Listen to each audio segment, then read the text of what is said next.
Hello दोस्तों, time to time काफ़ी सारे जनों के मेरे पास फ़ोन आ रहे हैं कि सर लगता है म्यूचुअल फंड पे स्टॉक पे टैक्स कैसे लगता है। तो काफ़ी टेक्निकल चीज़ें होती है, नॉर्मली स्टूडेंट को इसके बारे में पता नहीं होता, जानकारों को पता नहीं होता। तो आज मैं आपको इसके कंप्यूटेशन ऑफ टैक्स की कैसे कैसे इन चीज़ों पे टैक्स लगता है, क्या क्या चीज़ों का ध्यान रखना पड़ता है, आज अपन उसको देखते हैं। तो चलिए, what is the tax system for stock and mutual fund, कि इसमें टैक्स लगता कैसे है, वो चीज़ अपन देख रहे हैं। तो देखो, सबसे पहले तो आपको ये देखना पड़ेगा कि आपके टाइप ऑफ टैक्स कौन कौन से होते हैं। तो देखिए, एक तो होता है आपका STCG।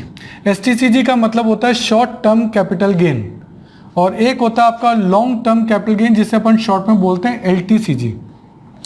होता क्या है, इनके लिए अलग अलग ड्यूरेशन होती है। जैसे इक्विटी के बारे में अगर अपन बात करें तो अप टू 12 मंथ अगर आपने इक्विटी को अपने पास रखा है, अप टू 12 मंथ 12 महीनों तक, तो फिर वो कहलाएगा शॉर्ट टर्म कैपिटल गेन। जबकि यही चीज लॉन्ग टर्म कैपिटल गेन में 12 महीनों से ज्यादा हो, मोर देन 12 मंथ हो, तो फिर वो लॉन्ग टर्म कैपिटल गेन हो जाता है। सर इससे क्या मतलब है 12 महीने तक रखे? Actually short term capital gain और लॉन्ग टर्म कैपिटल गेन दोनों का कंप्यूटेशन भी अलग तरीके से होता है और दोनों पे टैक्स सिस्टम भी अलग अलग है। इसलिए आपको पहले ये तय कर लेना चाहिए कि आपका capital gain short term capital gain है या फिर आपका लॉन्ग टर्म कैपिटल गेन है। लेकिन इक्विटी के बारे में तो 12 मंथ है, लेकिन डेप्ट के बारे में यही बात 36 मंथ है, यानी अप टू 36 मंथ वो डेप्ट जो है आपके पास रही है तो वो शॉर्ट टर्म कैपिटल गेन कहलाएगी। जबकि अगर 36 मंथ से ज़्यादा रही है तो फिर वो आपका लॉन्ग टर्म कैपिटल गेन कहलाएगी। इंडेक्सिंग बेनिफिट, तो ध्यान देना, शॉर्ट टर्म कैपिटल गेन में इंडेक्सिंग नहीं होती। इंडेक्सिंग क्या होता है मैं आपको बता दूं, टेक्निकल वर्ड नहीं, नॉर्मल समझे। इंडेक्सिंग का मतलब है कि गवर्नमेंट आपको कॉस्ट बेनिफिट दे रही है, यानी आप अपनी कॉस्ट को बढ़ा सकते हैं अकॉर्डिंग टू द इन्फ्लेशन। कुछ इंडेक्सेस होते हैं, गवर्नमेंट ने कुछ इंडेक्स तय किए हैं। ये 2001 को बेस ईयर मान लिया 100, पहले ये 1981 था लेकिन अब चेंज हो गया है। तो 2001 में आपका बेस ईयर है, उसका इंडेक्स है 100, और ऐसे हर साल के इंडेक्स गवर्नमेंट ने दिए हैं। जैसे 2012-13 में वो हो गया 200, यानी गवर्नमेंट के हिसाब से जो चीज 2001 के अंदर 100 रुपए की थी वो गवर्नमेंट के हिसाब से 2012-13 में 200 की हो गई है, यानी ठीक है, मतलब 100% बढ़ गई है।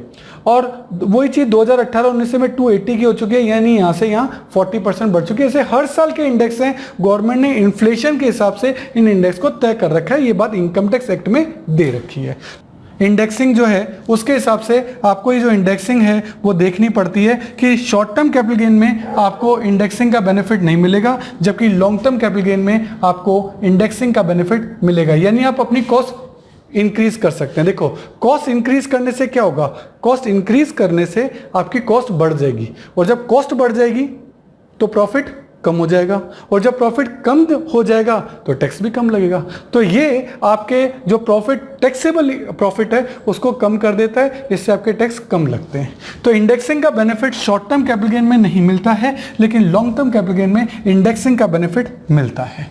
अब सर ये कैलकुलेट कैसे करते हैं? देखो, कैपिटल गेन यानी किसी भी एसेट को बेचने से होने वाला प्रॉफिट। अब ये दो तरीके का होता है, मैंने आपको बता दिया, शॉर्ट टर्म कैपिटल गेन और लॉन्ग टर्म कैपिटल गेन। तो इसका कंप्यूटेशन कैसे है? जैसे मान लेते हैं, अच्छा कोई बहुत बड़ा रूल नहीं है, एक बात बताओ, आप जमीन का प्रॉफिट कैसे निकालते हैं? सर जितना बेचा जितना खरीदा उसका डिफरेंस, बस, और क्या, वो भी यही है, यहाँ भी यही है। तो जैसे मान लेते हैं आपने कोई शेयर्स हैं 10,000 में बेचे, आपने खरीदे कितने में थे? सर 8,000 में खरीदे थे। अच्छा, सेलिंग एक्सपेंस कितने लगे? सर 200 के सेलिंग एक्सपेंस लग गए। तो 10,000 माइनस 8,000 माइनस 200 दैट इज 1,800। तो 1,800 का आपका शॉर्ट टर्म कैपिटल गेन है, इस 1,800 पे आपका टैक्स लगेगा। पूरे 10,000 पे नहीं लगेगा, केवल जो फायदा आपको हुआ। भाई 10,000 में आपने बेचा, 8 में खरीदा भी तो था, तो प्रॉफिट तो 2 का ही हुआ, पर 200 के सेलिंग एक्सपेंसेस भी हो गए, तो प्रॉफिट कितने का हुआ? 18। तो 1,800 पे टैक्स लगेगा, पहली बात।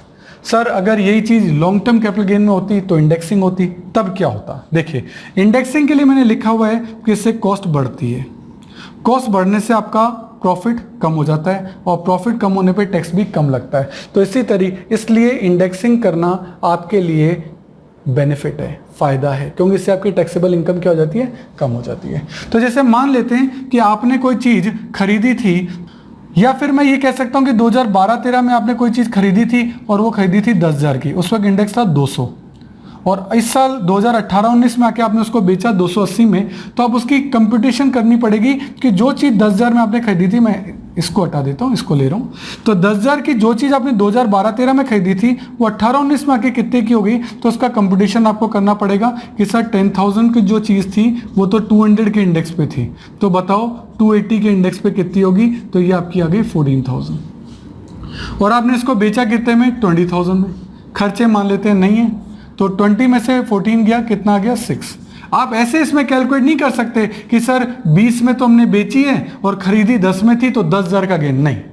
इंडेक्सिंग हुई, 10,000 की इंडेक्सिंग हुई, इसको इंडेक्सिंग कहते हैं कि 10,000 की कॉस्ट तो 200 के इंडेक्स पे थी, तो बताओ 280 के इंडेक्स पे कितनी होगी, यानी 10,000 डिवाइडेड बाय उस ईयर का इंडेक्स जब आपने एसेट को खरीदा था इनटू उस ईयर का इंडेक्स जिस साल आपने उसे बेचा है, इसको इंडेक्सिंग करना कहते हैं। इससे 10,000 की चीज की इंडेक्सिंग 14,000 हो गई, तो आपका कैपिटल गेन 20 और 10 का डिफरेंस अगर 10 आता तो अब डिफरेंस केवल 6 पे आ रहा है, टैक्स अब 6 पे ही लगेगा, तो ये कहलाती है इंडेक्सिंग। ठीक है, तो ये इंडेक्सिंग करना अब आपको आ गया। इससे आपको पता लगा शॉर्ट टर्म, अगर यही चीज मैं शॉर्ट टर्म में करता ना तो आपका ये कैसे कंप्यूट होता पता है कि 10,000 की चीज है, 20,000 में आपने बेचा, खरीदा कितने में था, 10 में, तो फायदा कितने का हुआ, 10,000, तो आपको 10,000 पे टैक्स देना पड़ता अगर शॉर्ट टर्म कैपिटल गेन नहीं होता।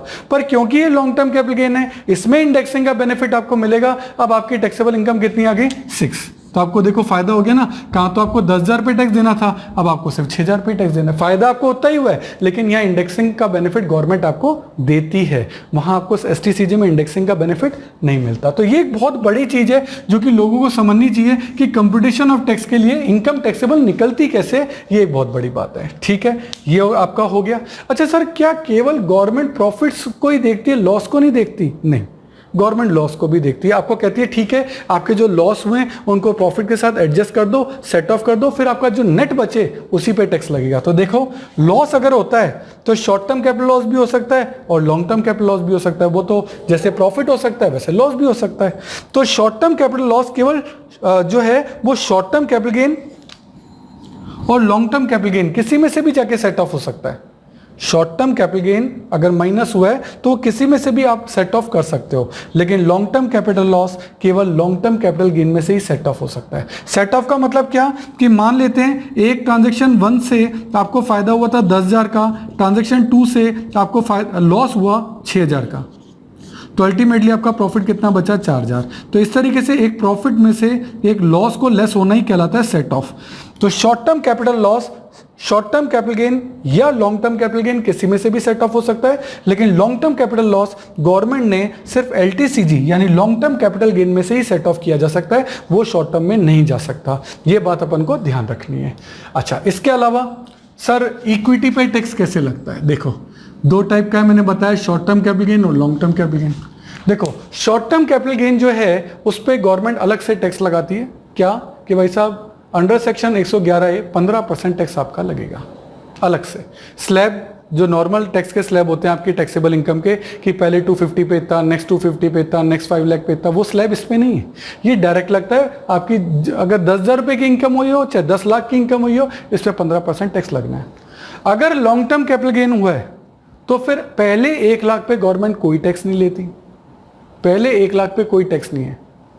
उसके बाद जो आपकी इनकम है उस पर 10% टैक्स है। मान लेते हैं आपने 1.5 लाख रुपए कमाए, 1,50,000, तो 1,50,000 में से 1 लाख तो एग्जेम्प्ट है, उस पर तो कोई टैक्स ही नहीं है। बाकी के जो 50,000 बचे उस पर 10% टैक्स लग जाएगा, 5,000। यानी आपने साल भर में 1,50,000 रुपये अगर कमाए तो पहले 1 लाख पे तो टैक्स है ही नहीं, और अगले 50,000 पे 10% टैक्स लगा, तो टैक्स कितना हो गया, 5,000। तो आप देख रहे हैं कि टोटल 1,50,000 पे आपको टैक्स सिर्फ कितना देना पड़ा, 5,000। पहले 1 लाख पे कोई टैक्स नहीं है, ध्यान रखना। तो इसके लिए मैं आपको सलाह दूंगा, आप हर साल अपना 1 लाख का जो प्रॉफिट है वो निकाल लें, जिससे, क्योंकि 1 लाख तक तो टैक्स लगना ही नहीं है ना, तो 1 लाख तक का प्रॉफिट हर साल निकालें।